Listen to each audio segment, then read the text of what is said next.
ابھی शहबाज हुकूमत सदर ट्रंप की जानिब से पाकिस्तान का शुक्रिया अदा करने पर खुशियाँ मना रही थी कि बैन अल-अक़वामी ख़बर रसां एजेंसी रॉयटर्स ने ज़राए के हवाले से खबर दी, जिसमें दावा किया गया कि जी आइंदा हफ्ते होने वाले मुतवक्को ऐलान में वाशिंगटन जो है पाकिस्तान और अफ़गानिस्तान पर सफरी पाबंदियाँ आयद कर सकता है।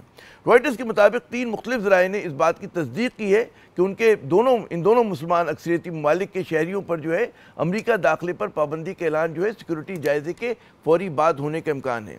इन तीनों ज़राए ने अपना नाम ना ज़ाहिर करने की शर्त पर रॉयटर्स को बताया कि पाकिस्तान और अफ़गानिस्तान के अलावा दीगर ममालिक भी जो हैं वो सफरी पाबंदियों का शिकार हो सकते हैं, ताहम उन्होंने उन दूसरे ममालिक का नाम लेने से गुरेज किया।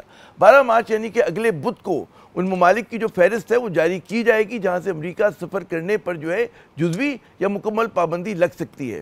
ज़राए का दावा है कि जी अमरीकी काबीना के अरकान जो है अफ़गानिस्तान और पाकिस्तान को इस फहरिस्त में शामिल करने के लिए बड़े मुसर भी हैं और उसकी सिफारिश कर रहे हैं। अपने साबका दौर में भी सदर ट्रंप ने 7 मुस्लिम अक्सरियती मुल्कों से अमरीका आने वालों पर पाबंदी आयद कर दी थी।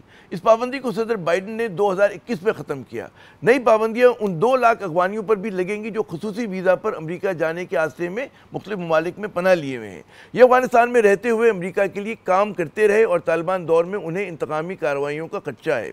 20 जनवरी को सदारती मनसब संभालते ही ट्रंप साहब ने जहां बहुत से अहकाम जारी किए, वहीं सिक्योरिटी खतरात के पेश नज़र अमरीका आने वाले गैर मुल्कियों की जांच पड़ताल का जो निज़ाम है उसको इंतहाई सख्त करने का भी उन्होंने हुक्म दिया। नायब वज़ीर आज़म इसहाक डार साहब ने 2 हफ्ते कबल जो है खबरदार किया था कि अमरीका ने जिन अगवानियों को कबूल नहीं किया उन्हें गैर कानूनी समझते हुए मुल्क बदर कर दिया जाएगा। Any refugee who was undertaken to be taken by another country after the due process, no matter what timeline, if it doesn't happen and the country refuses, that for us that will be illegal immigrant in Pakistan, and we might be forced to send such refugee back. लेकिन सफरी पाबंदियों के शिकार ममालिक में अगर पाकिस्तान को शामिल किया जाता है तो ये पहले से ही मुश्किलात के शिकार शहबाज हुकूमत के लिए एक और बड़ा चैलेंज साबित होगा। सिफारती ताल्लुकात में उतार चढ़ाव के बावजूद पाकिस्तान और पाकिस्तानियों की अमरीका से करीबी ताल्लुकात रहे हैं। अमरीका में तालीम हासिल करना और कारोबार और रोज़गार के सिलसिले में जाना बहुत से पढ़े लिखे पाकिस्तानियों का दरीना ख्वाब रहा है। तकरीबन 6 लाख पाकिस्तानी जो हैं अमरीका में मुकीम हैं और बड़ी तादाद में लोगों का वहाँ आना जाना लगा रहता है। अगर ये सफरी पाबंदियाँ लगती हैं तो पाकिस्तान की मईशत की बहाली की कोशिशों के लिए भी एक इंतहाई मनफी इशारा होगा। अगर पाकिस्तान के हवाले से सफरी पाबंदियों का इम्तियाजी फैसला हो जाता है तो ये दहाइयों पर फैले अमरीका जो सफारती ताल्लुकात के लिए भी एक धचका साबित होगा।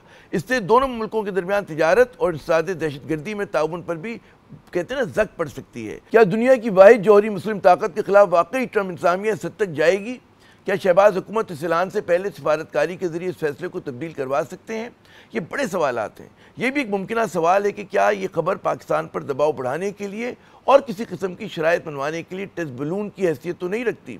अमरीका में रहने वाले बहुत से बासर पाकिस्तानी पहले से ही इंसानी हकूक़ के मुबैना पामाली और इंतखाबात में मुबैना धांधली के हवाले से शहबाज हुकूमत के खिलाफ बड़ी मौसर लॉबिंग कर रहे हैं।